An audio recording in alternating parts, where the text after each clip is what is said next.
नमस्कार।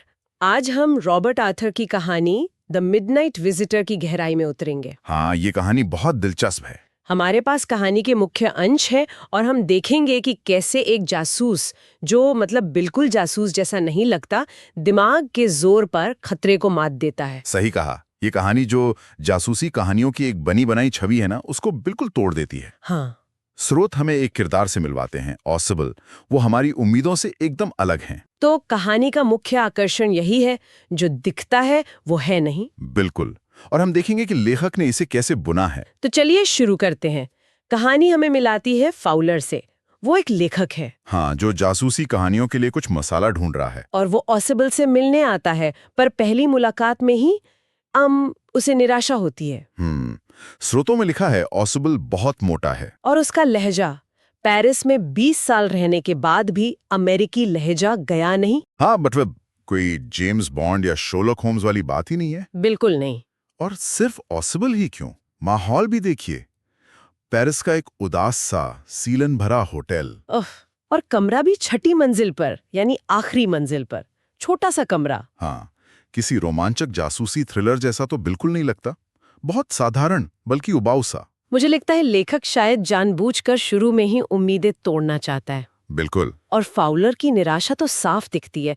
वो सोच रहा था रात के साए, रहस्यमयी लोग, पिस्तौल की धम। हाँ, नशीली शराब, पूरी फिल्मी जासूसी। लेकिन उसे मिलता है ये भारी भरकम सा आदमी, जो थोड़ा मैला भी लगता है। अब वो किसी सीक्रेट मिशन पे नहीं जा रहा होता, बस एक साधारण फोन कॉल पे अपॉइंटमेंट लेता है। कितना एंटी क्लाइमैक्टिक है ये।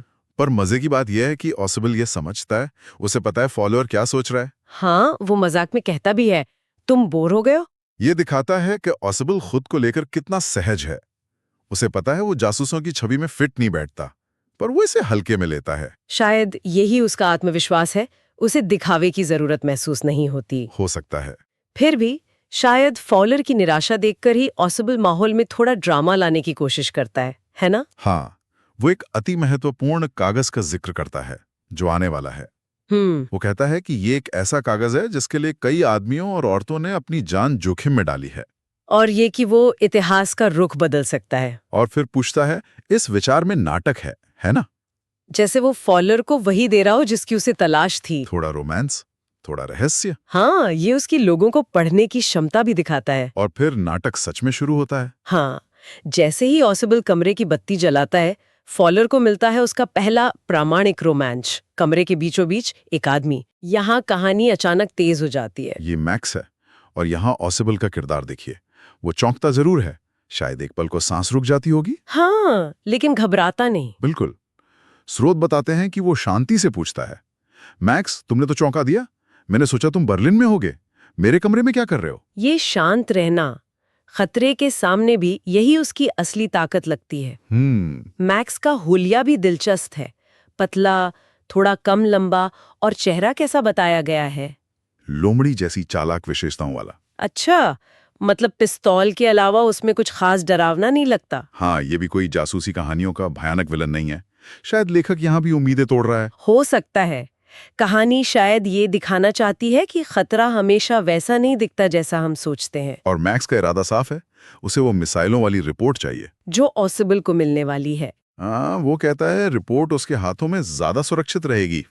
यहाँ पावर प्ले शुरू होता है। अब स्थिति तनावपूर्ण है। एक अजनबी है कमरे में, पिस्तौल ताने हुए। पर यहीं से ऑसिबल अपना दिमागी खेल शुरू करता है। बिल्कुल। वो घबराकर हाथ पैर नहीं मारता, बल्कि स्थिति को कंट्रोल करने की सोचता है। और उसकी पहली चाल बालकनी का जिक्र। हाँ, वो भारी मन से कुर्सी पर धम से बैठता है, जैसे थक गया हो, और होटल मैनेजमेंट पर गुस्सा दिखाता है। शिकायत करता है, ये महीने में दूसरी बार है जब कोई उस मुसीबत वाली बालकनी से मेरे कमरे में घुसाया है। सोचिए, कितनी आसानी से वो एक झूठी कहानी गढ़ना शुरू करता है। और इसका असर देखो, फॉलर की नजरें फौरन खिड़की पर जाती हैं। और मैक्स? वो भी हैरान है। पूछता है, बालकनी? हाँ, क्योंकि स्रोत बताते हैं कि मैक्स ने तो पास की डुप्लीकेट चाबी इस्तेमाल की थी। उसे इस बालकनी के बारे में कुछ नहीं पता था, और यही ऑसिबल को अपना मौका मिल गया। और वो इस मौके को छोड़ता नहीं, पूरी कहानी गढ़ देता है बालकनी की। कि ये उसकी नहीं, बगल वाले अपार्टमेंट की है, कि ये कमरा पहले एक बड़े सूट का हिस्सा था। और वो बालकनी उसकी खिड़की के नीचे तक आती है, और उस तक 2 दरवाजे छोड़कर एक खाली कमरे से पहुंचा जा सकता है। ये ब्यौरा इतना डिटेल्ड और स्वाभाविक है कि यकीन ना करना मुश्किल है। लेकिन क्या ये कहानी थोड़ी ज्यादा सुविधाजनक नहीं लगती? एक जासूस के कमरे से जुड़ी बैल्कनी, क्या मैक्स जैसे चालाक आदमी को शक नहीं होना चाहिए था? अच्छा सवाल है, पर यही ऑसिबल की चतुराई है। पहली बात, उसने ये कहानी मैक्स के आने के बाद गढ़ी, एकदम मौके पर। अच्छा।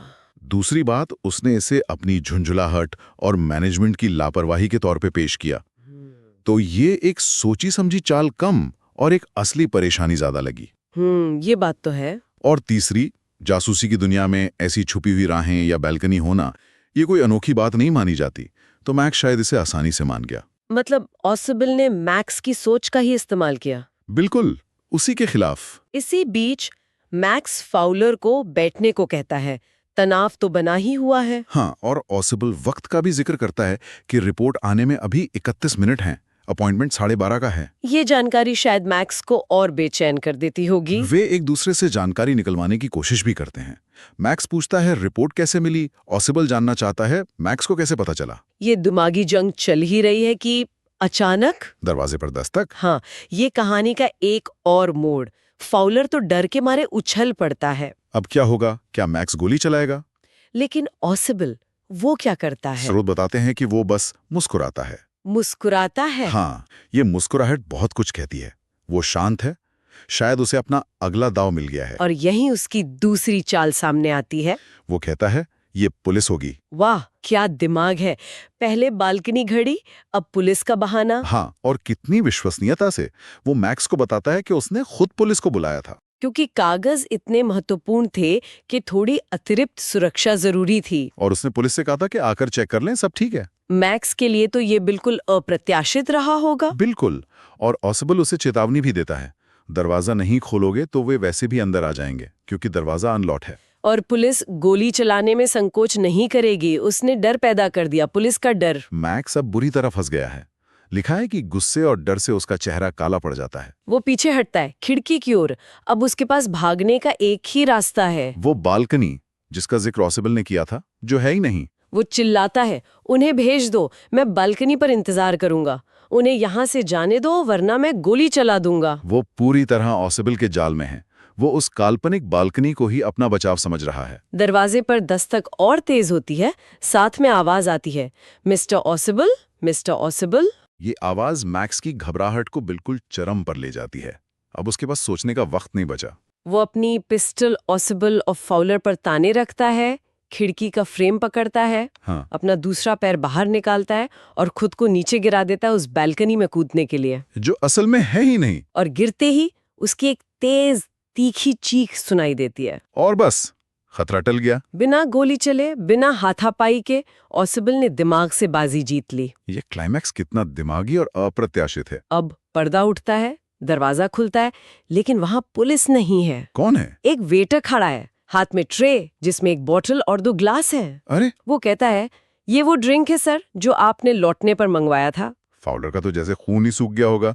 वो हकलाता है, लेकिन पुलिस? उसे अब भी यकीन नहीं हो रहा। और ऑसिबल? ऑसिबल बस आह भरते हुए कहता है, कोई पुलिस नहीं थी, सिर्फ हेनरी था, वेटर जिसका मैं इंतजार कर रहा था। कितनी शांति से। थे। बिल्कुल।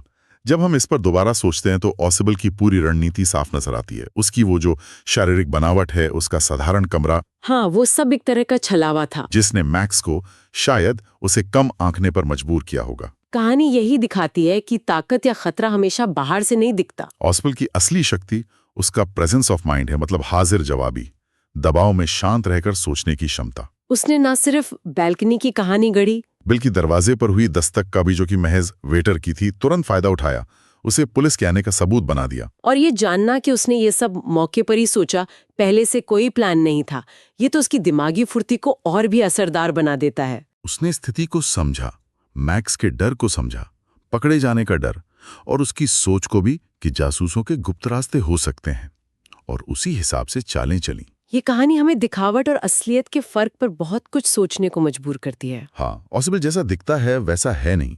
कमरा जैसा लगता है वैसा नहीं है, कोई बालकनी नहीं है। यहाँ तक कि खतरा यानी मैक्स वो भी उतना ताकतवर नहीं निकला जितना उसकी पिस्तौल देखकर लगा था। वो आसानी से ऑसिबल की बातों में आ गया। लेखक ने हर लेवल पर हमारी धारणाओं को चुनौती दी है। तो असल सबक ये है कि दिमागी ताकत, शांत सोच और स्थिति को पढ़ने की क्षमता किसी भी हथियार से ज्यादा खतरनाक हो सकती है। निश्चित रूप से ऑसिबल ने साबित किया कि जासूसी सिर्फ एक्शन और गैजेट्स का खेल नहीं है, ये मनोविज्ञान और बुद्धि का भी खेल है। ये एक पारंपरिक जासूसी नायकों से कितना अलग है। बिल्कुल, ये कहानी हमें जेम्स बॉन्ड के ग्लैमर या शर्लॉक होम्स की वो जो दिमागी कसरत होती है उससे दूर ले जाती है। एक ज्यादा यथार्थवादी दिमागी हीरो पेश करती है। और ये भी सिखाती है कि समस्याओं का हल हमेशा सीधे टकराव से नहीं निकलता। हाँ, रचनात्मक सोच से भी निकल सकता है। ये हमें अपने बारे में भी सोचने पर मजबूर करती है ना? हम कितनी बार लोगों को या स्थितियों को सिर्फ बाहर से देखकर आंक लेते हैं। बिल्कुल सही सवाल है। क्या हम भी कभी-कभी ऐसी बालकनी पर यकीन कर लेते हैं जो असल में होते ही नहीं? ये कहानी याद दिलाती है कि पहली धारणाएं अक्सर अधूरी या गलत हो सकती हैं।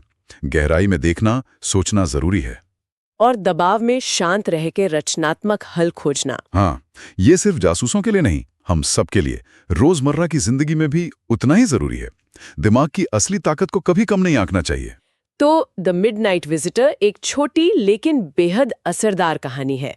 दिखाती है कि बुद्धि और हाजिर जवाबी कैसे सबसे बड़े हथियार बन सकते हैं और कैसे एक अप्रत्याशित नायक पारंपरिक धारणाओं को तोड़ सकता है। इस दिलचस्प कहानी के विश्लेषण में हमारे साथ शामिल होने के लिए धन्यवाद।